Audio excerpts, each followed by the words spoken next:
वह 31 दिसंबर की ठंडी रात थी। पूरा शहर रंग बिरंगी रोशनी से जगमगा रहा था। हर कोई नए साल का स्वागत करने के लिए तैयार था। लेकिन इस चमक और शोरगुल से दूर शहर के किनारे एक पुराना और सुनसान हवेली था, जिसे लोग मिडनाइट मैनर के नाम से जानते थे। इस हवेली के बारे में तरह तरह की डरावनी कहानियां प्रचलित थीं। लोग कहते थे कि इस हवेली में जाने वाला कभी वापस नहीं लौटता। कोई इसे भूतों का घर कहता, तो कोई इसे शापित हवेली मानता। लेकिन सच्चाई क्या थी, यह कोई नहीं जानता था। इस साल नए साल की पार्टी का प्लान बनाने के लिए 5 दोस्त अदिति, रोहन, तान्या, अर्जुन और विक्रम एकजुट हुए।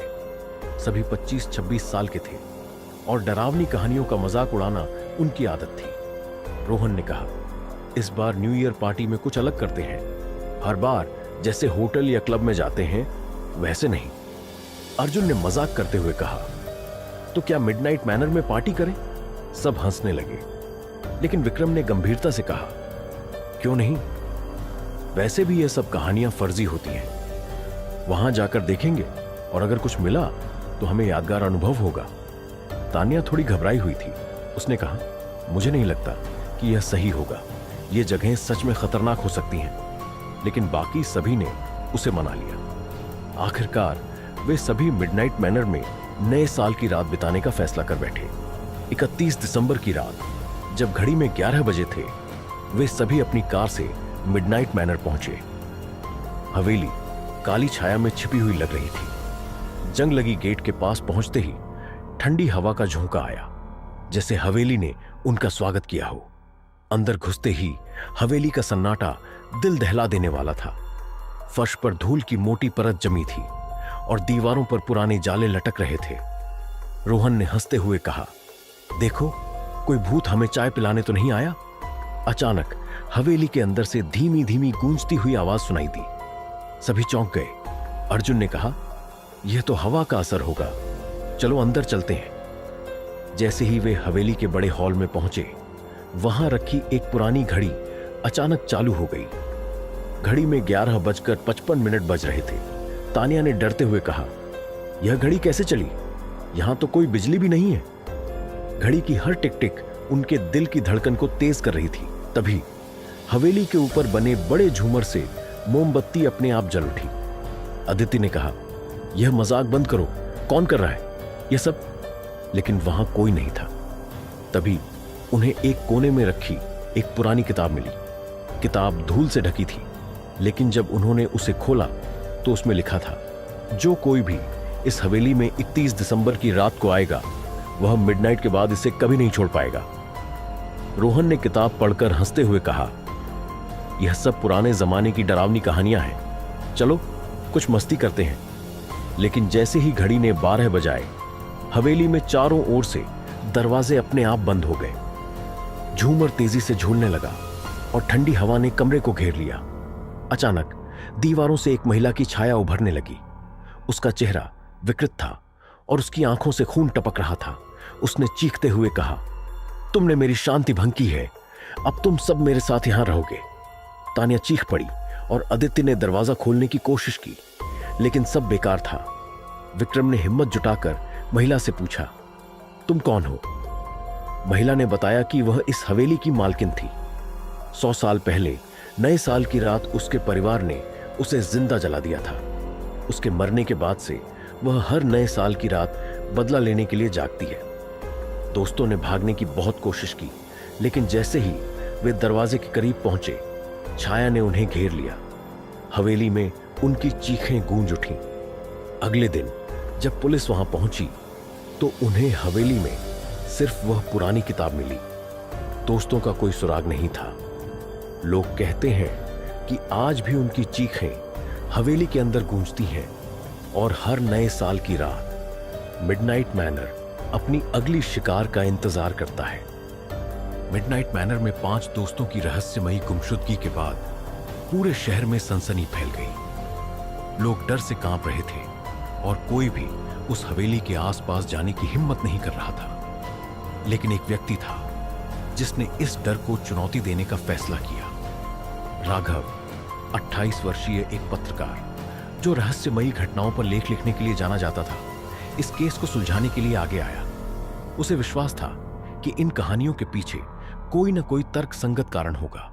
31 दिसंबर की सुबह राघव ने अपने ऑफिस में इस केस से संबंधित सभी दस्तावेज इकट्ठे किए। उसे पता चला कि मिडनाइट मैनर में पिछले 50 सालों में कई लोग गायब हो चुके हैं।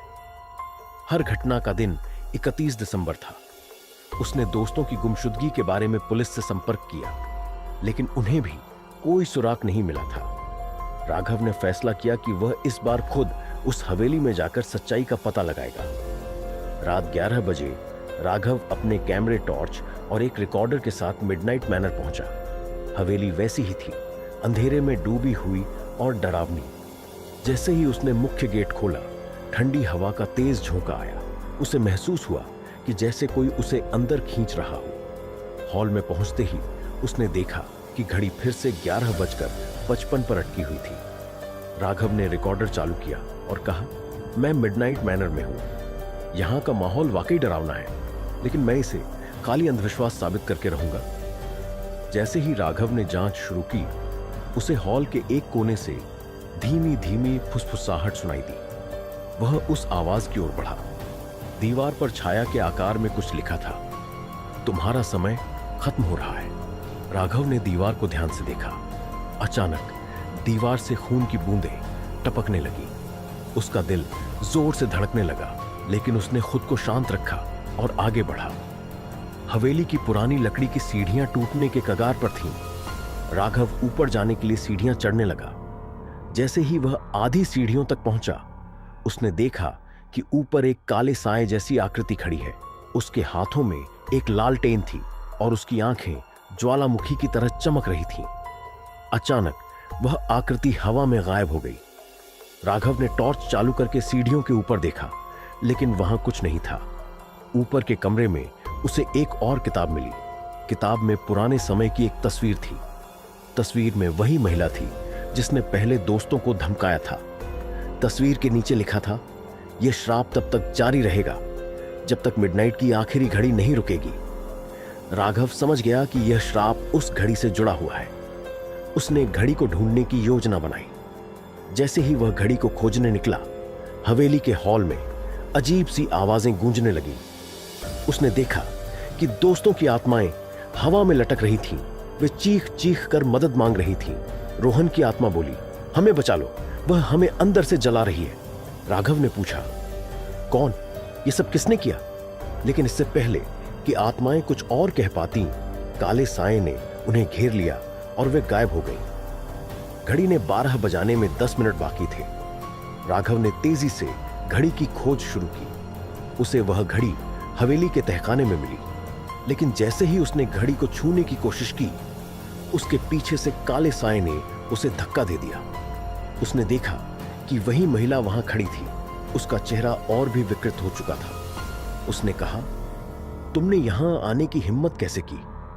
राघव ने हिम्मत जुटाई और कहा, मैं इस श्राप को खत्म करने आया हूं। महिला ने क्रूर हंसी के साथ कहा, यह श्राप तब तक खत्म नहीं होगा जब तक मिडनाइट के बाद घड़ी नहीं रुकेगी। लेकिन अगर तुमने घड़ी को छूने की कोशिश की तो तुम्हारा अंजाम भी वही होगा जो बाकी लोगों का हुआ। राघव ने अपनी पूरी ताकत जुटाई और घड़ी को छू लिया, लेकिन जैसे ही उसने ऐसा किया, पूरा तहखाना जलने लगा। चारों ओर आग की लपटें फैल गईं और महिला की चीखें हवेली में गूंजने लगीं। राघव ने घड़ी के कांटों को 12:01 पर रोक दिया। घड़ी टूट गई और साथ ही हवेली की दीवारें गिरने लगीं। राघव किसी तरह बाहर भागने में सफल हुआ। उसने देखा कि हवेली अब खंडहर में बदल चुकी थी, लेकिन उसकी रिकॉर्डिंग में महिला की चीखें अभी भी सुनाई दे रही थीं। अगले दिन जब लोग उस जगह पहुंचे तो वहां केवल राख बची थी, लेकिन राघव की रिकॉर्डिंग ने साबित कर दिया कि मिडनाइट मैनर सच में श्रापित था। राघव ने इस घटना पर एक लेख लिखा, लेकिन उसे कभी पब्लिश नहीं कर सका, क्योंकि हर बार जब वह लेख पूरा करता तो उसके लैपटॉप की स्क्रीन पर वही शब्द लिखे मिलते, तुमने मेरी घड़ी रोकी, लेकिन मेरा श्राप अभी खत्म नहीं हुआ। राघव ने मिडनाइट मैनर को नष्ट कर दिया था, लेकिन श्राप अभी खत्म नहीं हुआ था। हर रात जब वह सोने की कोशिश करता तो अंधेरे में वही महिला की चीखें गूंजती। उसका लैपटॉप बार बार बंद हो जाता और स्क्रीन पर वही संदेश दिखाई देता, तुमने मेरी घड़ी रोकी लेकिन मेरा श्राप अब अनंत है। राघव को एहसास हुआ कि यह कहानी खत्म नहीं हुई है, उसे इस श्राप की जड़ तक पहुंचना होगा। 31 दिसंबर से ठीक एक दिन पहले राघव के दरवाजे पर दस्तक हुई। उसने दरवाजा खोला तो एक बुजुर्ग साधु खड़ा था। उसकी आंखें गहरी और चेहरा रहस्यमयी था। उसने कहा, तुमने उस श्राप को छेड़ा है जो कभी खत्म नहीं हो सकता, लेकिन अगर तुम इसे पूरी तरह से खत्म करना चाहते हो तो तुम्हें उस दुनिया में जाना होगा जहां आत्माएं अनंत काल तक भटकती है। राघव ने पूछा, यह श्राप कैसे खत्म हो सकता है? साधु ने कहा, तुम्हें मिडनाइट की दुनिया में प्रवेश करना होगा। वहां से वापस लौटने वाला कोई नहीं होता, लेकिन अगर तुम सच्चाई जानना चाहते हो तो तैयार हो जाओ। साधु ने राघव को एक अनुष्ठान की प्रक्रिया बताई। उसने कहा, आज रात ठीक 12 बजे अपने घर के सबसे अंधेरे कोने में बैठो और इस मंत्र का जाप करो। यह तुम्हें उस दुनिया में ले जाएगा जहां श्राप की जड़ छिपी है। राघव ने अनुष्ठान करने का फैसला किया। रात 12 बजे उसने अंधेरे में बैठकर मंत्र पढ़ा। अचानक एक जोरदार हवा का झोंका आया और चारों ओर का माहौल बदल गया। राघव ने अपनी आंखें खोली तो वह एक अजीब जगह पर था। यह दुनिया स्याह और ठंडी थी। हवा में बदबू थी और हर तरफ चीखें सुनाई दे रही थी। यह आत्माओं की दुनिया थी। उसे दूर एक काली हवेली दिखाई दी जो मिडनाइट मैनर से भी ज्यादा डरावनी थी। हवेली के दरवाजे पर वही महिला खड़ी थी।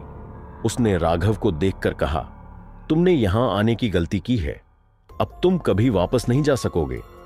राघव ने साहस जुटाकर पूछा, यह श्राप क्यों है? तुमने इतने लोगों को क्यों मारा?